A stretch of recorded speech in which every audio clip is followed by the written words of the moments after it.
नमस्कार दोस्तों। क्या आप जानते हैं कि आपके अवचेतन मन की शक्ति आपके चेतन मन से बहुत ज्यादा होती है? ये बात मैं कई बार बता चुका हूं, पर क्या आप जानते हो आपका सबकॉन्शियस माइंड किस समय सबसे ज्यादा प्रभावशाली होता है? इसकी ताकत सबसे ज्यादा कब रहती है? अगर आपको यह पता चल जाए तो आप इसकी मदद से दुनिया में जो चाहे वह पा सकते हो, और वह भी बहुत जल्दी, कम समय में। ये तब सबसे ज्यादा पावरफुल होता है जब आप सोने जा रहे होते हो। आपके नींद के आखिरी 5 मिनट, उस समय आपके दिमाग को जो आप सूचना भेजोगे, मतलब जो भी आप अपने माइंड में सोचेंगे आपकी जिंदगी में, वही होने लगेगा। यहाँ पर मैं आपको बताना चाहता हूँ कि इस समय कोई भी ऐसा विचार अपने माइंड में नहीं लाना है जिससे आपको या किसी और को नुकसान पहुंचे। उस समय आपके पास एक बहुत अनोखी शक्ति होती है। इसके बारे में आज तक आपको किसी ने नहीं बताया होगा। आपका अवचेतन मन तो 24 घंटे सक्रिय रहता है, पर यह रात में सबसे ज्यादा पावरफुल होता है। मैंने आपको कई वीडियो में बताया है कि पूरे दिन आपकी सिचुएशन कैसी भी हो, आपको सकारात्मक सोचना चाहिए। पर इस वीडियो का मेरा मेन मकसद आपको यह बताना है कि जितना आप दिन भर में पॉजिटिव सोचते हैं, उससे कहीं ज्यादा इफेक्टिव रात के सोने के पहले के 5 मिनट होते हैं। अगर आप पूरे दिन सकारात्मक सोचोगे और रात में ऑटोमेटिक नकारात्मक ख्याल आएंगे, तो फिर पूरे दिन की सकारात्मक सोच का कोई फायदा नहीं होता। और इसके उल्टा, अगर आपका पूरा दिन बेकार भी गया और आपने उन 5 मिनटों में जो मैं बताने जा रहा हूं उसे आपने कर लिया, तो वह ज्यादा असरदार साबित होगा। उन 5 मिनटों में आप एक काम करके दुनिया में जो चाहे वह पा सकते हो, चाहे वह कोई चीज हो या कोई इंसान। हर दिन सोने के पहले के जो 5 मिनट होते हैं, उस समय की सोच सबसे ज्यादा इफेक्टिव यानी असरदार होती है। वह आपकी जिंदगी को बहुत गजब तरीके से इफेक्ट करता है। हम लोग में से ज्यादातर लोग जब रात को सोने जाते हैं, तो जो सोने के पहले के 5 मिनट होते हैं, उसमें उन सब चीजों के बारे में सोचते हैं जो नेगेटिव होती हैं। आज के दिन क्या खराब हुआ था, आज ये काम नहीं बना, उसने मुझे चोट पहुंचाया, और कई नेगेटिव चीजें। उन 5 मिनट में हम जितने भी चिंता वाली चीजें हैं उसे सोचते हैं। और सच बताऊं तो इसमें आपकी भी कोई गलती नहीं है। ये तो आपके दिमाग की नेचर है। इस सोसाइटी ने हमारा ब्रेन ही वैसा बना दिया है। आप मुझसे कहोगे कि ठीक है, तो आखिर उन 5 मिनटों में करना क्या है? आपको सिर्फ उसे रिवर्स यानी उसे उल्टा कर देना है। आप वह सब सोचते हो जो नेगेटिव है, तो आपको उस समय उन सब चीजों को सोचना है जो पॉजिटिव है। मैं जानता हूं कि यह आपको एक छोटी सी चीज लग रही होगी, पर यह आपकी जिंदगी को पलट सकती है। रात को जब इंटरनेट चलाना हो जाए, उसके के बाद जब आप सोने के लिए जाते हो, तो उस समय आप अपनी बैकबोन को स्ट्रेट यानी सीधा करके इस पोज में रहना, और फिर आपको 10 बार गहरी सांस को लेना होगा, और फिर आपको विजुअलाइजेशन करना है। आप ये सोचना कि आप अपने अंदर मौजूद सब कुछ पाने की जो अनोखी शक्ति है, वह जो चमत्कारी ऊर्जा है, वह आपके दिमाग के चारों तरफ घूम रही है। आपका दिमाग बाहर दोनों जगह से एक ऊर्जा से भर रहा है। जब आप यह सब कर रहे होंगे, तब आप देखना कि आपका दिमाग ऑटोमेटिक शांत होने लगेगा। जब शांत हो जाए, उसके बाद आपको उन सब चीजों के बारे में सोचना शुरू करना है जो आप चाहते हो। अपनी पूरी ऊर्जा उसी में लगा दो, और जो आप चाहते हो उसके बारे में सोचते रहो तब तक जब तक आपको नींद ना आ जाए। मतलब जब तक नींद ना आए, तब तक जानबूझकर जितने सकारात्मक चीजें हैं उन सब चीजों के बारे में सोचो। अगर आपने मेरी दिमाग की अनोखी शक्ति वाली वीडियो को देखा है, तो आप इस तकनीक को पहले से ही जानते होंगे। पर इस वीडियो का मेरा मेन मकसद ये बताना है कि इस विजुअलाइजेशन टेक्निक को आप उस वक्त ट्राई करो जब आप सोने जा रहे होते हो, क्योंकि उस वक्त यह किसी और समय के मुताबिक हजारों गुना ज्यादा असरदार होता है।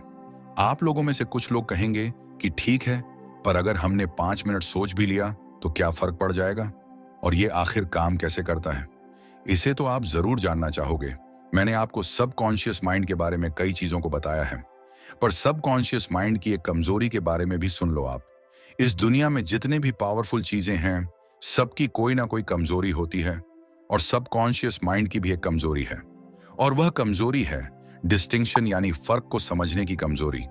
आप जो सोचते हो, आपका सबकॉन्शियस माइंड उन्हीं सब चीजों को आपकी तरफ खींचता है, पर उसे एक्चुअली ये नहीं पता होता कि क्या रियल है और क्या फेक, मतलब क्या झूठ है और क्या सच।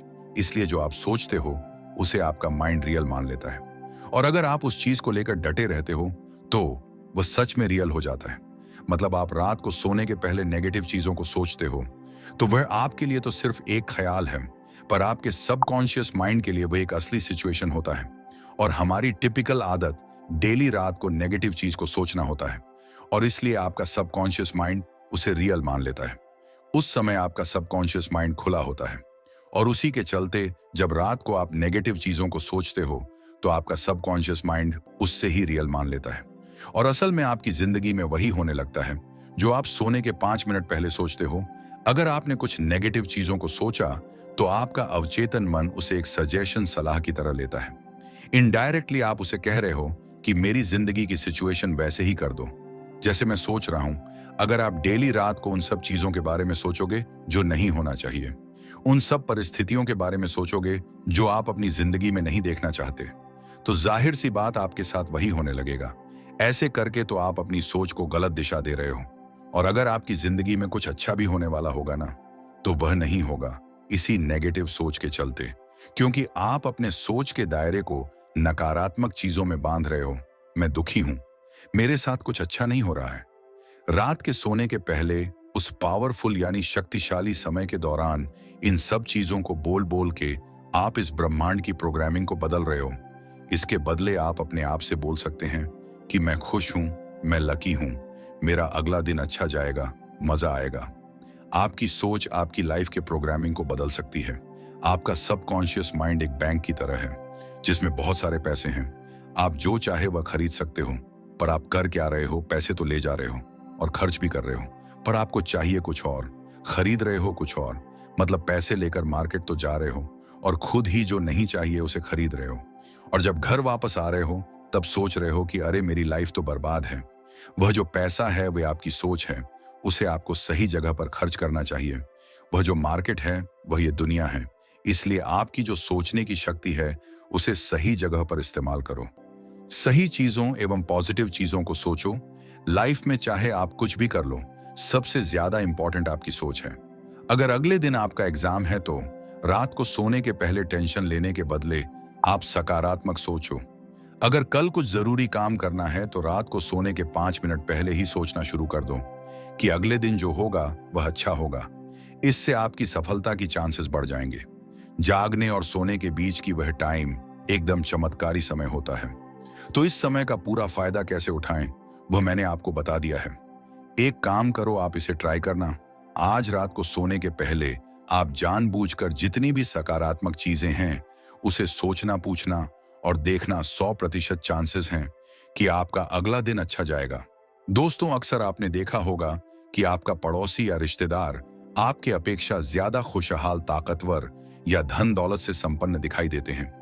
क्या आपने कभी अपने मन में विचार किया है कि हम सभी का मस्तिष्क की बनावट सेम है, जहां तक कि आंख, नाक, कान, मुख सब एक जैसा है। जब सब कुछ एक जैसे ही है तो अपनी जिंदगी में सब खुशहाल की जिंदगी क्यों नहीं जी पाते हैं? परेशान अथवा गरीब क्यों रहते हैं? आज आपको वह जानकारी मिलने वाली है जो आज के पहले आपने ना कभी पढ़ा होगा और ना कभी सुना होगा। जैसा कि हम जानते हैं कि हम जो भी काम अपने दैनिक जीवन में करते हैं वह सब चेतन मन के द्वारा होता है। चेतन मन अपना काम जागृत अवस्था में या कहे कि पूरे होश हवास में करता है, जबकि अवचेतन मन चेतन मन के द्वारा दिए गए निर्देशों को सच मान लेता है, चाहे वह चीज सही हो या गलत। लेकिन प्रश्न उठता है कि जब अवचेतन मन गलत चीज को भी सच मान लेता है तो हमारा अवचेतन मन सही निर्णय कैसे लेता है? साथियों, आपको यह बात पता होनी चाहिए कि पूरे ब्रह्मांड का नियंत्रण हमारे अवचेतन मन से ही होता है। प्रकृति के द्वारा हमारे अवचेतन मन को बहुत मजबूत बनाया गया है। अवचेतन मन बहुत समझदार होता है। यह सब प्रश्नों के उत्तर जानता है, लेकिन इसे पता नहीं होता कि यह सब जानता है। जैसे हनुमान जी को समुद्र पार करने की बात आई तो उन्हें उनकी शक्ति को याद दिलाया गया था। अवचेतन मन आपके साथ बहस या पलटकर उत्तर नहीं देता है। यह आपसे कभी नहीं कहेगा कि आप मुझ पर नेगेटिव चीजों का छाप ना छोड़ें।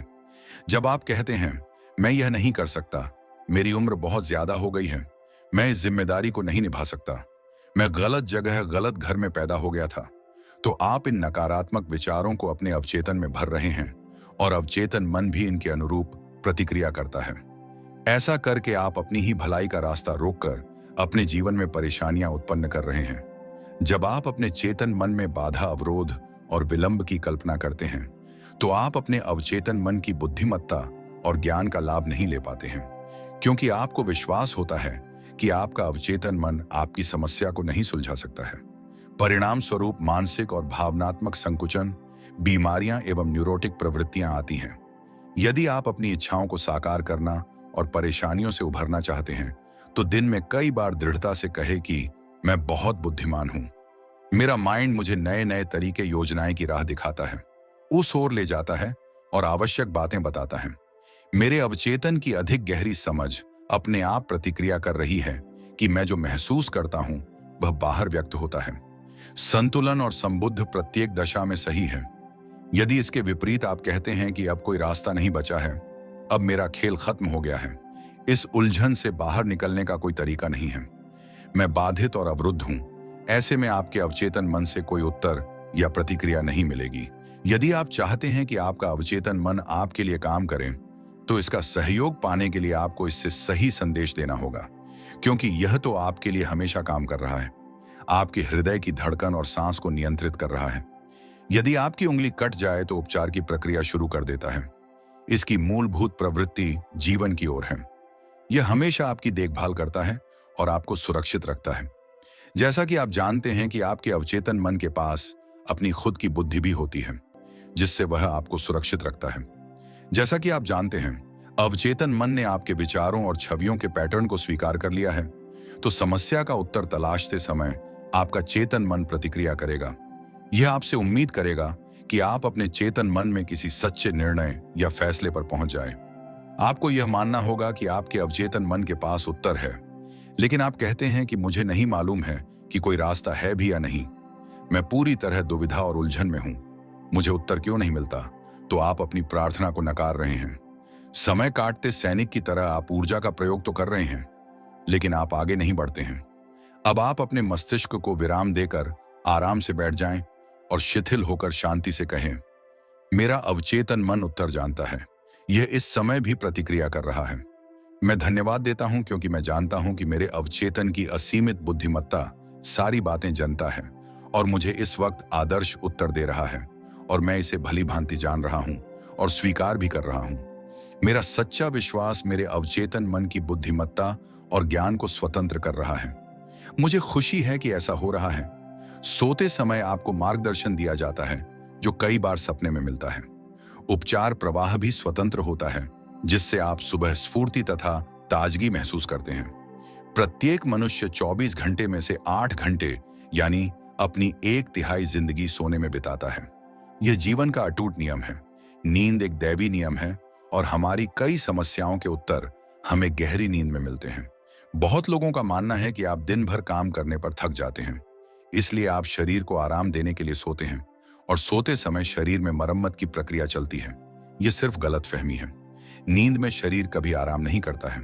सोते समय भी आपका दिल, फेफड़े और सभी महत्वपूर्ण अंग काम करते रहते हैं। लेकिन आप सोने से पहले खाना खाते हैं तो खाना पच जाता है और पोषक पदार्थ सभी अंगों तक पहुंच जाते हैं। आपकी त्वचा पसीना उत्पन्न करती है, आपके नाखून और बाल बढ़ते रहते हैं। इस प्रकार आपका अवचेतन मन कभी भी आराम नहीं करता है। यह हमेशा सक्रिय और आपकी सभी महत्वपूर्ण शक्तियों को नियंत्रित करता है। नींद में उपचार प्रक्रिया ज्यादा तेजी से काम करती है, क्योंकि तब आपका चेतन मन कोई व्यवधान नहीं डालता है। आपके प्रश्नों के उल्लेखनीय उत्तर आपको नींद में ही मिलते हैं। आप जानते ही होंगे कि नींद के बारे में गंभीर शोध करने वाले शुरुआती वैज्ञानिक शोधकर्ताओं में डॉ जॉन बिजेल का नाम उल्लेखनीय है। उन्होंने दिखाया कि रात को सोते समय आंख, कान, नाक और त्वचा के नीचे की तंत्रिकाओं से आपको लगातार संवेग मिलते रहते हैं। मस्तिष्क का तंत्रिका संचार तंत्र भी काफी सक्रिय रहता है। आप देखते हैं कि दिन भर आपका चेतन मन चिंताओं, संघर्ष और विवादों में उलझा रहता है। इसे समय समय पर इंद्रियों के प्रमाण और यथार्थवादी जगत से दूर हटने तथा अवचेतन मन की आंतरिक बुद्धिमत्ता से मौन संप्रेषण करने की जरूरत होती है। मार्गदर्शन शक्ति और अधिक ज्ञान का दावा करके आप जीवन के प्रत्येक क्षेत्र की प्रत्येक मुश्किल से उभरने में कामयाब होंगे और अपनी दैनिक समस्याओं को सुलझाने में भी। इंद्रिय प्रमाण और रोजमर्रा के शोर शराबे व दुविधा से निरंतर रूप से हटना नींद का एक प्रकार है।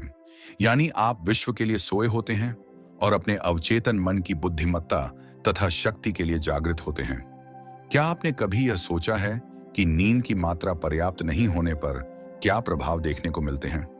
अक्सर आपने देखा होगा कि नींद की कमी किसी को भी गुस्सा मिजाज और निराशावादी बना देती है।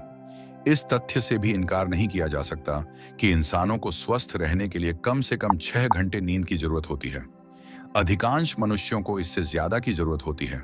जो मनुष्य सोचते हैं कि वे इससे कम में काम चला सकते हैं, वे स्वयं को मूर्ख बना रहे हैं। शोधकर्ताओं ने नींद की प्रक्रियाओं और नींद की कमी में बहुत शोध किया है। निष्कर्ष निकलता है कि कुछ मामलों में नर्वस ब्रेकडाउन से पहले गंभीर अनिद्रा रोग प्रकट होता है। यदि नींद के दौरान आप आध्यात्मिक रूप से तरोताजा होना चाहते हैं, तो जीवन में खुशी और स्फूर्ति लाने के लिए पर्याप्त नींद अनिवार्य है। हमारा अवचेतन मन चाहे दिन हो या फिर रात 24 घंटे एक्टिव रहता है। अवचेतन मन भयंकर तबाही एवं संकटों से भी आपको बचाता है। यदि आप सोते समय सही कर्म के लिए प्रार्थना करते हैं, तो अवचेतन मन की बुद्धिमत्ता आपको निर्देश देती और आपकी रक्षा करती है। बहुत साल पहले मुझे पूर्व में आर्थिक रूप से काफी आकर्षक प्रस्ताव मिला, लेकिन सबसे पहले मैंने मार्गदर्शन और सही निर्णय के लिए प्रार्थना की। मेरे अंदर की असीमित बुद्धिमत्ता सब कुछ जानती है। जब उत्तर मिलेगा तो मैं उसे पहचान लूंगा। मैंने सोने जाने से पहले इस प्रार्थना को बार बार लोरी की तरह दोहराया। उस रात मैंने एक सपना देखा जिसमें एक पुराना दोस्त मेरे पास आया। उसके हाथ में एक अखबार था और वह बोला कि हेडलाइंस को मत पढ़ो, जाओ। अखबार की हेडलाइंस हिंसा, उपद्रव और युद्ध की खबरों से भरी थी, जो कुछ समय बाद उसी इलाके में हुए जहां मुझे जाना था। आप जानते हैं कि आपका अवचेतन मन सब कुछ समझता और सारी बातें जानता है। आपका चेतन मन तत्काल उन बातों को मान लेगा। मैंने अभी जिस सपने के बारे में बताया है, उसने मुझे निश्चित रूप से भारी खतरे की स्थिति में जाने से बचा लिया। मेरे अवचेतन मन ने अपनी चेतावनी एक ऐसे मनुष्य के माध्यम से दी जिस पर मैं भरोसा करता था और सम्मान करता था। कुछ लोगों को यह चेतावनी सपने में दे सकती है। अवचेतन मन लोगों को वहां ना जाने संदेश देता है और चेतावनी का कारण बताता है। कई बार आपका अवचेतन मन आपके जागते समय भी आपको चेतावनी देता रहता है। आपको लगता है कि आपने अपनी मां या किसी अन्य प्रियजन की आवाज सुनी है। आप रुककर मुड़ते हैं और इसके स्रोत की तलाश करते हैं। बाद में आप पाते हैं कि लेकिन उसी रास्ते आगे गए होते तो खिड़की से गिरने वाले सामान से आपका सिर फूट सकता था। जैसा आप जानते हैं कि आपका भविष्य आपकी आदतों, सोच का परिणाम है, इसलिए यह पहले से ही आपके मन में है, जब तक कि आप इसे प्रार्थना द्वारा बदल ना लें। इसी तरह देश का भविष्य भी देशवासियों की सामूहिक अवचेतन मन में है। उस सपने में कुछ भी अजीब नहीं है जिसमें मैंने अखबारों की सुर्खियां देखी थी। हालांकि वे घटनाएं उस समय तक नहीं घटी थीं, लेकिन वे घटनाएं उन लोगों के मन में तो पहले ही घट चुकी थीं जिन्होंने उनकी साजिश रची थी। उनकी सभी योजनाएं पहले से ही उस महान रिकॉर्डिंग यंत्र यानी शाश्वत मन के सामूहिक अवचेतन मन पर अंकित थी। आने वाले कल की घटनाएं आपके अवचेतन मन में हैं। अगले सप्ताह और अगले महीने की भी है। उन्हें बहुत अतीन्द्रिय या पराभौतिक मन मनुष्य द्वारा ग्रहण किया जा सकता है। यदि आप प्रार्थना करने का फैसला करें तो आपके साथ कोई तबाही या नुकसान नहीं हो सकता। कोई भी चीज पहले से तय नहीं है। आपका मानसिक नजरिया, जिस तरह से आप सोचते, महसूस करते और विश्वास करते हैं कि आपका भाग्य निर्धारित करता है। वैज्ञानिक प्रार्थना द्वारा आप अपने भविष्य को ढाल सकते हैं, आकार दे सकते हैं और बना सकते हैं। मनुष्य जैसा बीज बोएगा है वैसा ही उसे काटना पड़ेगा। यदि आप अनिद्रा से पीड़ित हैं, जो बात अब मैं आपको बताने जा रहा हूं, इसे ध्यान से सुने। इसे सोने से पहले धीरे धीरे शांति और प्यार से दोहराए।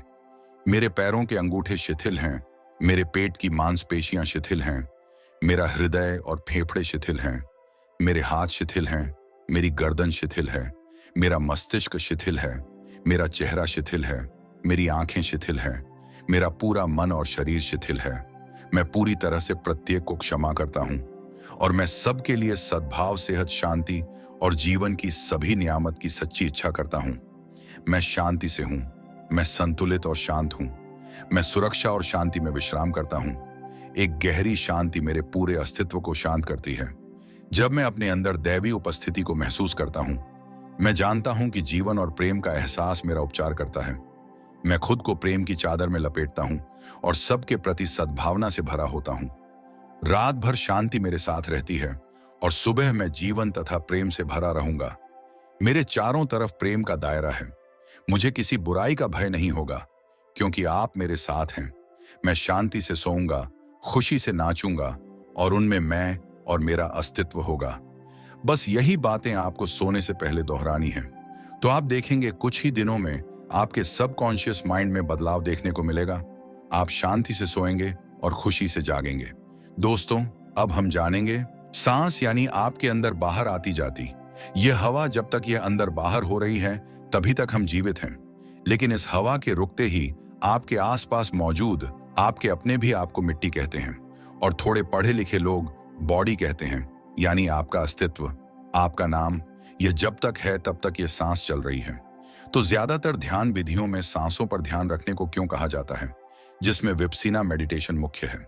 देखिए, आपकी यह सांसें आपके इस भौतिक शरीर को ही नहीं चलाती, बल्कि इसका कार्य इससे बहुत ऊपर है।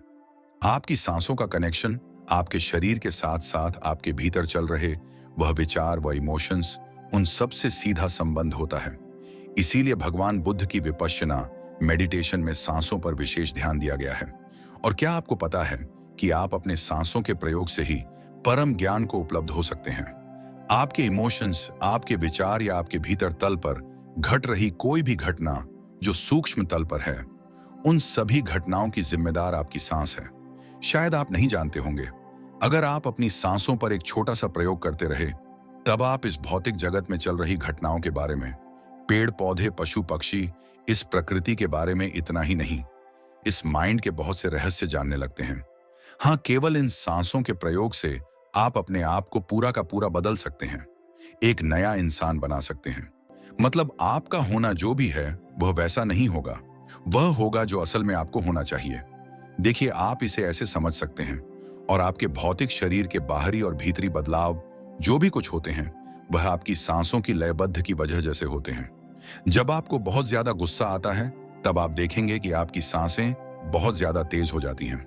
अगर ठीक उसी समय आप केवल अपनी सांसों को कंट्रोल कर पाए, उसे थोड़ा धीमा कर सके, तो आप देखेंगे आपका गुस्सा एकदम से खत्म हो जाएगा। साधारण एक मनुष्य 1 मिनट में 15 से 16 बार सांस लेता है और उतनी ही बार छोड़ता है। तो वह इस कैलकुलेशन से बिल्कुल एक काम आसान है, हमारी तुम्हारी तरह। और सद्गुरु कहते हैं कि अगर आपके शरीर से एक प्रयोग करके बिल्कुल सही ढंग से आपकी सांसों को 15 से 16 बार जो आप लेते हैं, 1 मिनट में अगर उसे 11 बार से नीचे लेकर आया जाए, तब आपके भौतिक तल पर एक समझ का दायरा बढ़ जाता है। मतलब आप इससे अपने आसपास के कई प्रकार के कंपन महसूस करना शुरू कर देते हैं। यानी शब्दों की ध्वनि से जो आप सुन पाते हैं, समझ पाते हैं, आप उससे भी बारीक चीजों को पकड़ने लगेंगे, उनसे हल्की ध्वनियां महसूस करने लगेंगे। जैसे जानवर जो ध्वनि निकालते हैं, आप उन्हें महसूस कर पाएंगे। उन ध्वनियों में मौजूद वह फीलिंग लेस पेड़ पौधों के इस प्रकृति के मैकेनिज्म को समझने लगते हैं, क्योंकि जीवन तो पेड़ पौधों में भी है, और कहते हैं कि पेड़ पौधे भी बात करते हैं। ये हमारी फीलिंग लेस में वह बेजान चीजें आपको बेजान नजर आती है, लेकिन ऊर्जा उसमें भी है और आप उस ऊर्जा को महसूस कर सकते हैं। और जब आप बेजान चीजों के कंपन को महसूस करने लगेंगे, उसे जानने लगेंगे, तब आपके लिए ब्रह्मांड के सभी रहस्य धीरे धीरे स्पष्ट होने लगेंगे। आप उनके बारे में भी जानने लगेंगे। और विपस्सना ध्यान विधि आपको इस ऊंचे स्तर पर ले जाने की एक विधि है। सांसों के इस प्रयोग को धीरे धीरे अगर आप करते रहेंगे तो एक दिन यह साथ जाएगा। लेकिन यह ऐसा नहीं है जैसे जानबूझकर आप अपनी सांसों की काउंटिंग कम कर दें, 1 मिनट में 5 बार 6 बार इसे करने लगे। यह तो फोर्सफुली होगा, इसे प्रकृति होना चाहिए। ऐसे तो बहुत से लोग हैं जो अपनी सांसों को 1 मिनट तक के लिए रोक सकते हैं, और कुछ इससे ज्यादा भी, लेकिन इससे आपका बोध नहीं बढ़ेगा। आपने देखा होगा, जब आप ध्यान करते हैं तब आपके सांसों की गति धीरे धीरे कम होने लगती है, क्योंकि अब आपके शरीर को इतनी ऊर्जा की जरूरत नहीं है, क्योंकि अब आपके शरीर को कुछ करना ही नहीं पड़ रहा है। वह तो शांत बैठा हुआ है, कोई एक्टिविटी नहीं, बिल्कुल शांत। और जब वह शांत बैठा है तो उसे ऊर्जा की आवश्यकता नहीं है। और इस शरीर को जितनी ऊर्जा चाहिए वह ऊर्जा आपकी सांसों के ईंधन से बनती है। लेकिन ध्यान की अवस्था में आपका शरीर बिल्कुल शांत है, तब धीरे धीरे आपकी सांसें कम होने लगती हैं, शांत होने लगती है। तो पहला कॉम्बिनेशन यहां बन जाता है, आपका शरीर शांत तो आपकी सांसें भी शांत हो जाएंगी। और जब आपकी सांसों की लयबद्ध कम होने लगती है तो आपके विचारों का कनेक्शन भी आपकी सांसों से है, वह भी कम होने लगते हैं। और जब आपके विचार, शरीर सब शांत हो जाता है, ठहर जाता है, तब उस समय आपके आसपास जो बह रहा है वह सब आपके भीतर प्रवेश पाने लगता है, या यूं कहे आपको उसका का बोध होने लगता है। क्योंकि ज्ञान कोई पाने जैसी चीज नहीं है, कोई बाहरी चीज नहीं है, यह आपके भीतर सो रहा है। बस आपको जागने की जरूरत है। जब आपका आपके शरीर का और आपके मन का ऑब्जेक्ट होता है, तब इस प्रकृति के और इस ब्रह्मांड के सभी रहस्य स्वतः ही अपने आप ही आपके भीतर प्रवेश कर जाते हैं। अगर कोई व्यक्ति इस तरह का पूरा समर्पण कर सके और अपने मैं को, शरीर को, विचारों को पूरी तरह से शांत कर सके, तो यह प्रकृति आपके लिए गुरु का काम करती है। असल में पृथ्वी पर हुए सभी महान गुरु वह कहीं नहीं गए, वह कहीं नहीं मरे, कोई नहीं मरता, कोई कहीं नहीं जाता। इन सब के ऊर्जा एनर्जी यही मौजूद है, और यह सब आपकी सहायता करने के लिए हमेशा उतारू रहते हैं। यह आपसे बात करते हैं, बस आपको जरूरत है इसे भौतिक जगत की आवाजों को सुनना बंद करना, इनके दृश्य को देखना बंद करना। और जब यह सब एक दिन थम जाता है, तब आप उन सभी महान गुरुओं को अपने आप पास महसूस कर सकते हैं। वह आपको आपके सभी सवालों के जवाब आपको अपने भीतर से ही देते हैं। इसीलिए कुछ महान योगी हुए जिन्हें गुरु की आवश्यकता नहीं पड़ी। उन्होंने इस प्रकृति को, इस यूनिवर्स को, इस ईश्वर को ही अपना गुरु मान लिया और पूर्ण समर्पण किया। और मैं इसीलिए आप लोगों से कहता हूं कि विपश्यना विधि है, इसमें आपको कुछ नहीं करना, ना कोई मंत्र जाप, ना ही किसी की पूजा पाठ, केवल अपनी जीवन ऊर्जा पर ही ध्यान, और बस फिर देखना आपको कितने बदलाव महसूस होंगे। और इसके साथ आपको एक और चीज जोड़नी है, और वह मैं आपको अपनी अगली वीडियो में बताऊंगा। साथियों, अगर आप चैनल में पहली बार आए हैं, वीडियो को लाइक और चैनल को सब्सक्राइब और शेयर करना ना भूलें। और मैं इसी तरह से इन्फॉर्मेशन लेकर के आता रहूंगा। आपको हमारे चैनल में इसी तरह का इन्फॉर्मेशन, मेडिटेशन देखने को मिलेगा। चलिए मिलते हैं नेक्स्ट वीडियो में। तब तक के लिए अपना ख्याल रखना। जय हिंद, जय भारत।